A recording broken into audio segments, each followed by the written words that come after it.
Okay. Hey. I'm back. Hasn't this been an amazing journey so far today? Yeah. I have a question for you. What if everything you know about making love is wrong? As I was preparing this talk, I realized the subtitle could well be How to Make Love All Day Long Without Getting Tired or Fired. Now, would you know how to do that? My message today is that our typical ways of thinking about love are too limited. They don't serve us well. Now, if you knew me 20 years ago, you'd find it pretty amusing that I'm up here talking about love.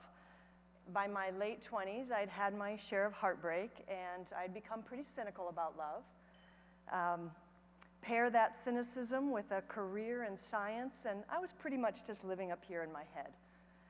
And that's around the time that I met my husband-to-be, and while he felt the connection between us, I was really clueless. He called me crusty. Get this, when he would call me at work during the day just to chat, before we'd hang up, I would let him know exactly how many minutes we had just spent on the phone, with the not-so-subtle implication that he had just robbed me of that much intellectual time. Yeah, I was lucky he stuck around. He even gave me a theme song back then, which was the Grateful Dead's, When Push Comes to Shove, You're Afraid of Love. So even though I'm a social psychologist and I study positive emotions, I came to this very clueless about love. And at one level, I've come to think that perhaps we're all very clueless about love. Worldwide polls show that most people on this planet take love to be finding that one special person. And I find that kind of sad because almost half of all adults, at least in the US, have yet to find that one special person or have since lost that one special person. Is there no love for the single among us? Now, I'm here to take love off this romantic pedestal and clear away the cupids and the cartoon hearts and help you see love from the perspective of science. Now, I know some of you might be bristling, thinking, what a killjoy. I don't want my ideas about love mixing it up with science. But I want to assure you that adding science to the mix need not take the sparkle out of love. And in fact, that's what can help you learn how to make love all day long. So to take you where the science is leading, I don't want you to be thinking about love abstractly, staying up here in your head, or I don't want you to be thinking about love and loins, staying below the belt. Okay, I'd like you to meet me in the middle. Meet me at your heart. Go ahead, put your hand on your heart. Feel it. Yours is not a cartoon heart. It's that reliable muscle beating away in your chest. What I want to help you appreciate is how your heart appreciates love. Now, one thing we tend to forget about love is that it's an emotion. And the truth about emotions is that they're fleeting. They happen in the span of a micro moment. It's that micro moment when you share a genuine positive feeling with another living being. It could be laughing with a friend, or hugging your neighbor with compassion, or it could be smiling at a baby. It doesn't even need to be your baby. It could be the baby on the plane. Now, we've heard this idea before. It's not completely new. I see friends shaking hands, saying, how do you do? They're really saying, I love you. Okay, so Louis Armstrong was calling out the warmth of our everyday greetings as one of the wonders of this world. Now, those wonders run even deeper because when you really connect with another person, a beautifully choreographed biological dance is unfolding as your smiles, gestures, and postures come to mirror one another and come into sync.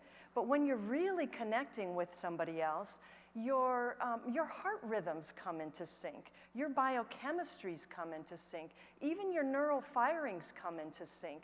It's as if in that micro moment, a single positive emotion is rolling across two brains and bodies at once, creating a momentary resonance of good feeling and goodwill between you. Now, what's more is that as you have more of these micro moments of connection in your daily life, it changes you. It changes you for the better, not just socially and psychologically, but also physically.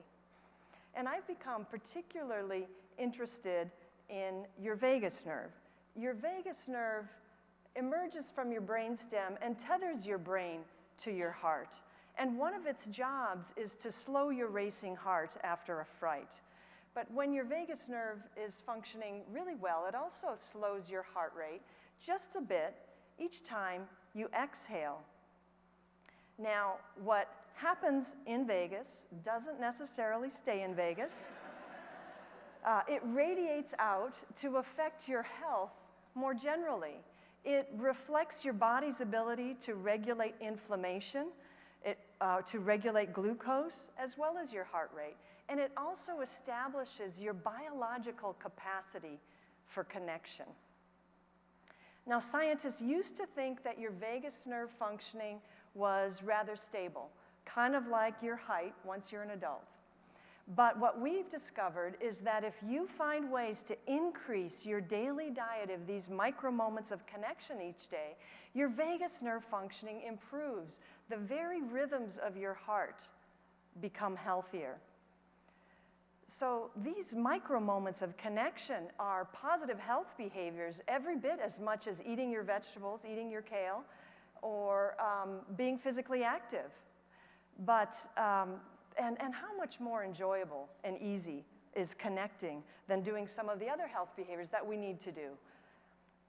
And this isn't just about your health, because when you're really connecting with someone else, your heart is getting a mini tune-up, and so is theirs. So you are wired to connect. And what we're learning is that the vagus nerve is a key part of that wiring. But I don't want you to be thinking about this wiring as mechanical wiring that stays the same season to season. This is living tissue. Your vagus nerve is living tissue, and it changes season to season depending on your habits of connection. The more you connect, the more you fortify this wiring to connect. And the more you lower your odds of having a heart attack and increase your odds of living a long, happy, and healthy life. Now, this gives me goosebumps. I mean, we've hardly been giving these micro moments of connection their due. When we say we had rapport, or we really connected, or sort of on the same page, we're in a way subtly suggesting that the goodness of our connection is somehow optional. It's icing on the cake. When these discoveries suggest that these connections are biological imperatives, they give you life in the same way that the right combination of sunlight, soil, and earth gives life to plants. Now, this is the evidence that pushed me to elevate these micro moments of connection and put them on that revered pedestal that we call love. Love isn't just that lightning bolt experience that connects you to your soulmate. No less life-changing, it's also that simple, genuine smile that you can share with anybody all day long. Now, this isn't just some ivory tower exercise of remapping definitions. This has been a huge wake-up call for me personally. I've come to see that every interaction that I have all day long is an opportunity. But if I'm going to step into that opportunity, I need to step out of my head and away from my keyboard and take some risks, be open, be vulnerable. And what I found is that the payoff for doing that is huge. All day long, I can give and receive energy and health, whether I'm getting to know Anita, who sat next to me on my flight to San Francisco last week, or playing cards with my colleagues over lunch, or enjoying my 2 cats with my 2 kids. And you know what? I now no longer count the minutes that my husband and I connect during the day as distractions from my work, but as part of the magic that keeps our bond strong and our hearts healthy. What makes this all the more poignant is that we know from the evidence that the causal arrow runs in both directions, that the more of these micro moments of connection that we have, the more we improve our heart health, and our heart health establishes our capacity for connection. And this mutual influence sheds light on how a lack of positive connection can diminish you. Your heart's capacity for love obeys the biological law of use it or lose it. So choose it. Choose love. Stop waiting for the Cupid's arrow or the lightning bolt to choose you. Choose love. Choose to connect with the people in your midst. Face to face, heart to heart, and smile to smile. The science is calling us to wake up to the life-giving power of these micro moments and take them more fully to heart. Choose love. Opportunities abound. Thank you.